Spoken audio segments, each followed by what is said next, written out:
తాకట్లో ఉన్న మీ బంగారాన్ని విడిపించి ఆ రోజు ఆన్లైన్ రేటుకి కొంటాం. Sharma gold company. నమస్కారం, నా పేరు మాధురి. ఇప్పుడు మనతో పాటు ఉన్నారు బ్రహ్మశ్రీ తిరుపతి మూర్తి అవధాని గారు.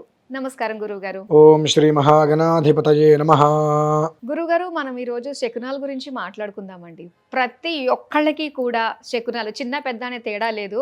అది అపోహ నిజం అనేది కూడా మాకు అనవసరం. శకునాలు మాత్రం ఫాలో అయిపోతూ ఉంటాము. అంటే ఏదైనా పని స్టార్ట్ చేసినా, ఇంటి నుంచి బయటికి వెళ్ళాలనుకున్నా, ప్రయాణాలు చేసినా కూడా మంచిదా చెడు అని చూసుకుంటూ ఉంటాము.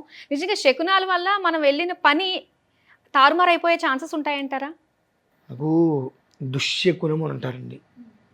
మంచి చెడు రెండూ ఉంటాయి ప్రతిదాన్ని కూడా మనం అన్నిట్లని పాజిటివ్గాను చూడకూడదు, అన్నిట్లని నెగిటివ్గాను కూడా చూడకూడదు. ఇంట్లోంచి బయటికి వెళ్తున్నాం, ఊరు ప్రయాణిస్తున్నాం, మనకు ఎదురుగుండా ఒక శవం వెళ్ళింది, ఎవరు చనిపోయారు, అట్లా వెళ్ళారు. మనం వెంటనే ఇంట్లోకి వెళ్ళి స్నానం చేసేస్తాం.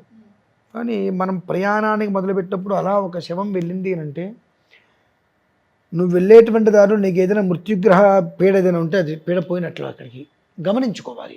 ప్రతి దానికి ఒక తత్వం ఉంటుంది. ఆ తత్వార్థం అనేటువంటిది మనం తెలుసుకోకుండా శవం కనిపించింది, స్నానం చేయాలి అర్జెంటుగా. శవం శివం, శవం శివం, దైవం దయ్యం. లోపల ఆయన ఉంటే శివం, ఆయన లేకపోతే శవం. అంటే ఆత్మ అనేటువంటిది లోపల ఉంటే శివం, అది లేకపోతే శవం. అంతే, అంతకుమించి పెద్ద తేడా ఏమీ లేదు. ఒక రకంగా ఈ శరీరం శవమేగా కాదండి. దీనికి ఎన్నో పెట్టి పోషిస్తాం, ఎన్నో రకాల అందంగా కనిపించడం కోసం ఎన్నో రకాలు తీర్చిదిద్దుతాం. ఒక్కసారి ఆ మనిషి విగత జీవి అయిపోయిన తర్వాత అతని మొహం ఎలా ఉంటుంది? మంటల్లో కాల్చేస్తారు అతన్ని.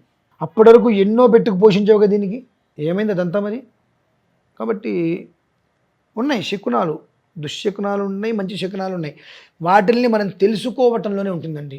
ప్రధానంగా నీలో ఆత్మ పరమాత్మ ఇద్దరు ఉన్నారు కాబట్టే ఈ చెయ్యి ఇలా ఊపండి, ఊపుతున్నారు. చెయ్యి అంటే ఏది ఊపింది? ఇప్పుడు ఆత్మ ఊపిందా, శరీరం ఊగిందా? శరీరం ఊగింది కదా. శరీరంలో ఆత్మ లేకపోతే ఊగదు. మరి ఊపింది ఏంటి ఇప్పుడు? ఆత్మ, ఎనర్జీ, గాడ్, భగవంతుడే మన లోపల శరీరంలో జీవాత్మ, కనిపించకుండా ఆత్మ సూక్ష్మంగా ఆత్మరూపంలో ఉన్నాడు. కాబట్టే మనం చెయ్యి ఊపుతున్నాం, కాలు ఊపుతున్నాం.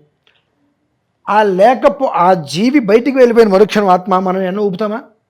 ఎందుకు ఊపం? మరి శరీరం కదా ఊగుతుంది.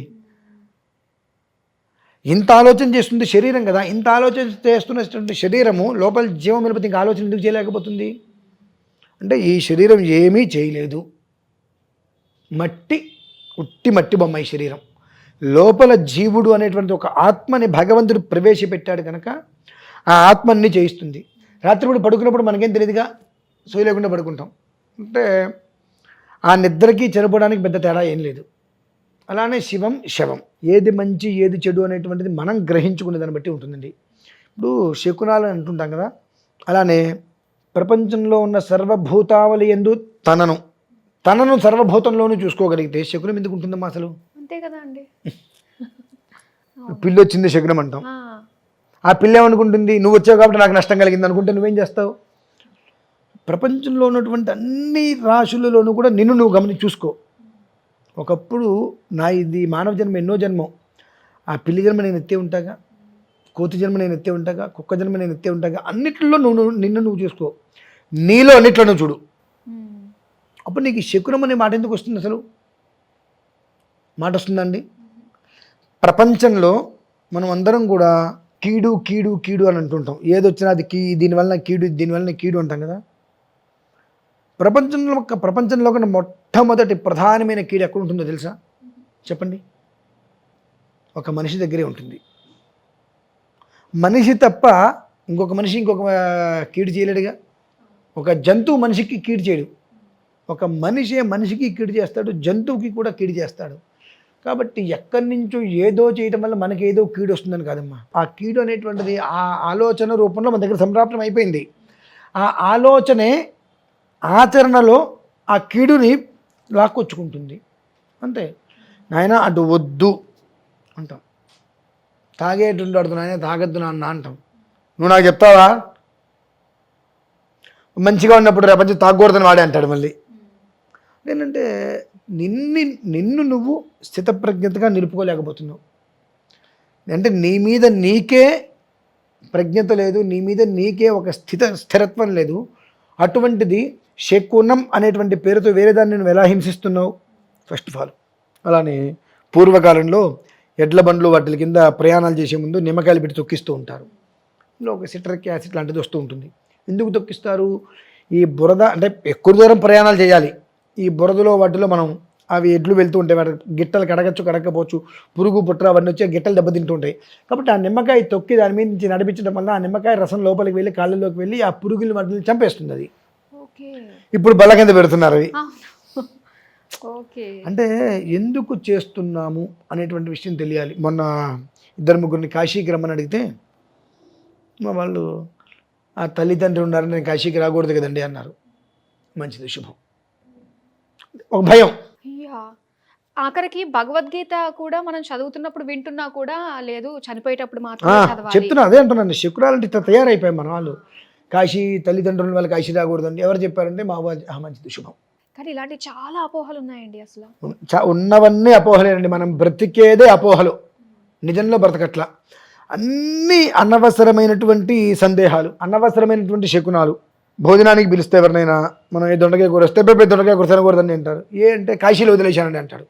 నాకు అనిపిస్తుంది కుక్కరికినే పెట్టి మొహం పగిలేటట్టుగా కొట్టాలనిపిస్తుంది. కాదా అండి అలా ఒకటి వదిలేసి రావడం అన్నది? కాయాపేక్ష ఫలాపేక్ష.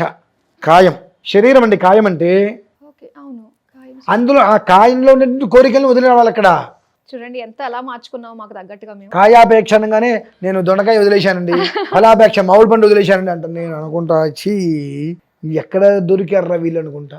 అంటే ఏదైతే అనవసరమైందో దాన్ని పట్టుకొని, ఏదైతే అవసరమైందో దాన్ని తీసేస్తున్నారమ్మా.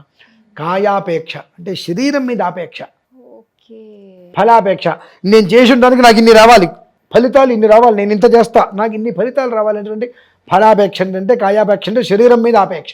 ఆ రెండు కాయాపేక్ష ఫలాపేక్ష అక్కడ వదిలేసిరా. ఆయన కాశీ వెళ్ళిన తర్వాత కూడా నీకు ఎందుకు ఆపేక్షలు, ఇంకా అక్కడ వదిలేసిరా అంటారు మన వాళ్ళు.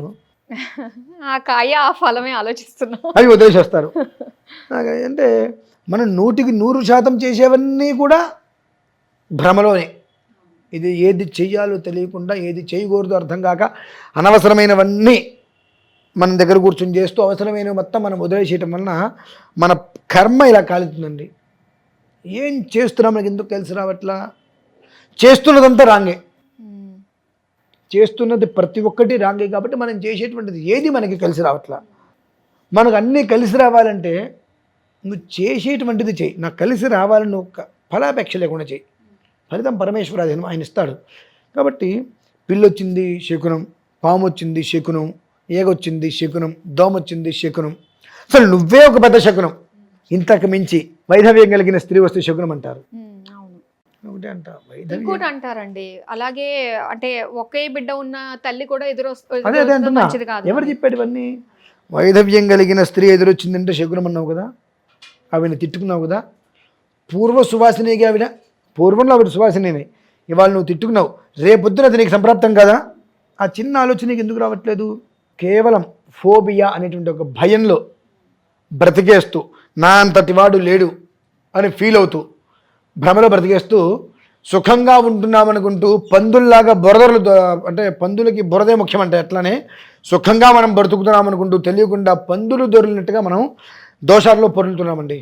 అది బయటికి రాగలగాలి, తెలుసుకోగలగాలి. చెప్పింది ఏంటి, ఎవరి కోసం చెప్తున్నారు, ఏం చెప్తున్నారు, ఎందుకు చెప్తున్నారు, కారణాలు ఏంటి అనేటువంటి విషయాన్ని గ్రహించుకోగలిగితే ఓకే, మంచిది, శుభం. మనం బయటికి రావచ్చు. ఇట్లా ఉంటాయి మార్గాలు అని చెప్పి తెలుసుకోవాలమ్మా. ఏదనుకోండి అంతే. ఇంకా చాలా బాగా తెలియజేశారు గురువుగారు.